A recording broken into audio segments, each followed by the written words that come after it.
When it comes to malware analysis, having an environment that is ready to go with pre-built tools will save you a lot of time. In today's video, I want to introduce you to both Remnux and FlareVM. These two are great to have and you can install them pretty quickly so the next time that you want to analyze malware, you can do just that. We'll start with Remnux. From their site, Remnux is a toolkit for reverse engineering and analyzing malicious software. Remnux provides a curated collection of free tools created by the community. Analysts can use it to investigate malware without having to find, install, and configure the tools, which is a great thing to have. In other words, for those that want to get started without installing tools, Remnux is your go-to. Remnux was created by Lenny Zeltzer, who is a fellow SANS instructor for 4610, which is reverse engineering malware. There are many different ways that we can install Remnux. We can install it by downloading and importing their virtual machine, download Remnux itself and install it on our OS, or we can install it in a container using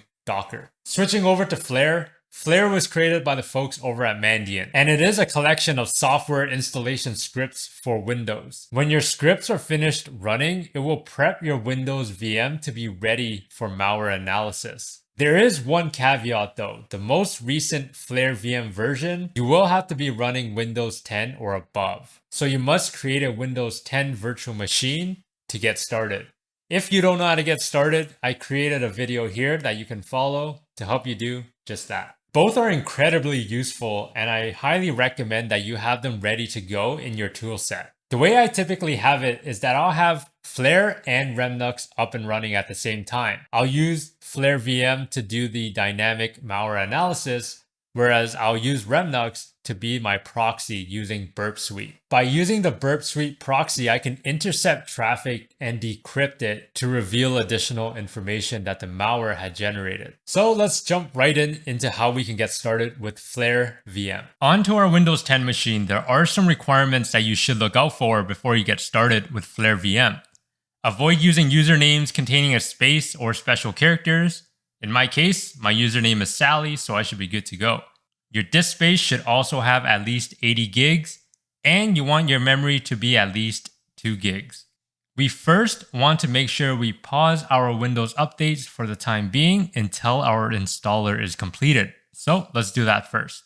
We'll open up the Start menu and type in Updates, hit Enter, and then at the bottom, you want to make sure you select Pause Updates for 7 days. Once your updates has been paused, we want to move over to Windows Security on the left-hand side.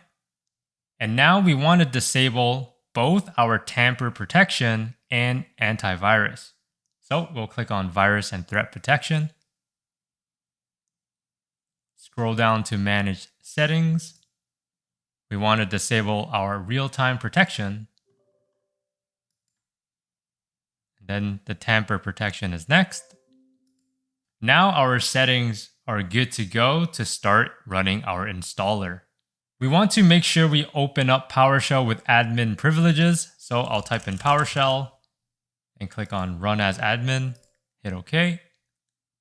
Now that we have our PowerShell window open, we want to paste in this command and I'll leave it down below. I'll hit enter and this should go out to the internet and start downloading our install PowerShell script, which we see on the desktop.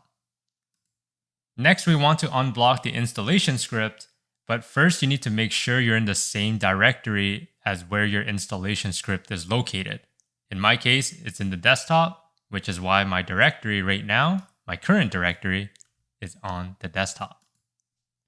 We'll type in unblock file, type in install, hit tab to autocomplete. Perfect. The next command is going to enable script execution. So we will type in set execution policy unrestricted and hit enter. It will prompt you with some options. However, since we are in a lab environment, I'll go ahead and hit A for all. Awesome. Now that we have all of that out of the way, we can start installing our script. So we can just type in install PowerShell script and hit enter. The script will go out and do its thing, and it will also do some additional checks before running the script. For example, please disable Windows Defender through group policy, reboot, and then rerun this installer. But we don't have to do that. Instead, I'm just going to hit Y to proceed. And the script will continue to notify you of any warnings that it might detect. So in this case, it's saying that this Windows version has not yet been tested, but that's okay. I'll still proceed. After we go through all of the warnings, it's asking you for the password. So we will type in our password, hit enter, and now it will go out and grab everything and start installing FlareVM on your machine. Eventually, this GUI will show up and it will ask you where do you want your tools to be installed. You can install certain tools by adding them by clicking on the arrows, or you can remove them by clicking on, again, the arrows. You have the option to remove all or add all. In my case, I'll just add everything and hit OK. Do note that your computer will restart. However, once it's done restarting, the script will automatically run again.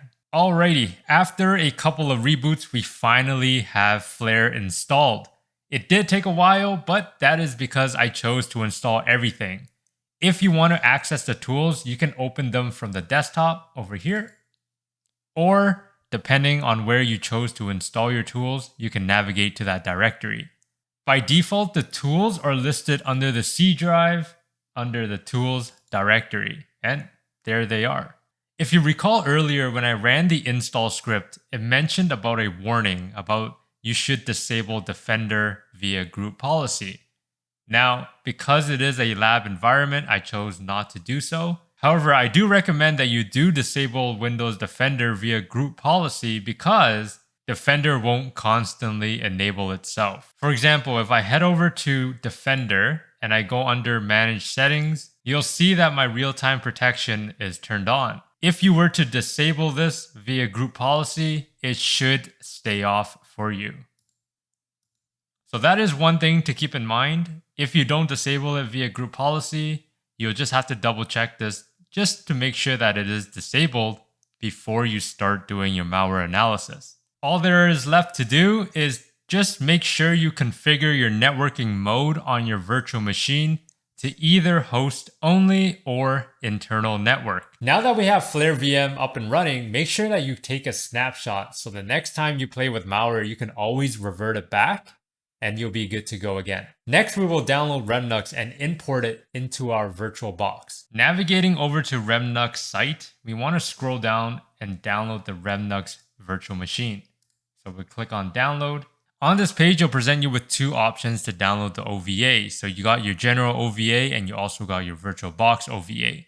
Depending on which hypervisor you're using, general OVA should work. However, because I am using VirtualBox, it is instructing me to make sure I get the VirtualBox version. So I'll click on the VirtualBox tab and then I'll click on Box to download and hit download. Once the Remnux OVA had finished downloading, it's always a good idea to verify the hash. So if we click on VirtualBox OVA hash, take note of 412 ending in 7B9. So we will go and generate a file hash of our OVA just to make sure it stays the same. Open up a PowerShell window and make sure that you're in the same directory on where the OVA is located. Then you want to type in get file hash and your Remnux OVA. Depending on your resources, calculating this hash might take a while due to its size. But if you do recall, the first couple numbers were 412 and it ended in 7B9. Once we have verified that the hash matches, we can double click the OVA file. This will automatically import it into our virtual box. Once Remnux had finished importing into your virtual box, you can go ahead and click on Start to start it up. And that is it. Super easy. There's no login credentials. It just drops you right into Remnux. And now you can go ahead and start doing your static analysis or whatever you want to do in Remnux. If you did want to set up a Burp Suite proxy like I did, I'll leave a blog post in the description down below for you to go and check it out. You now have two machines ready to go the next time you want to perform malware analysis to identify additional IOCs to help you in your next investigation. I by no means am a malware analysis expert, but if you are interested in malware analysis, I highly recommend Josh Stroschien. I might have butchered his last name, but I'll leave a link down below. That is it for the video. I hope you found it informative, and if you did, let me know by hitting that like button and subscribe if you want to. Remember, stay curious and do things differently.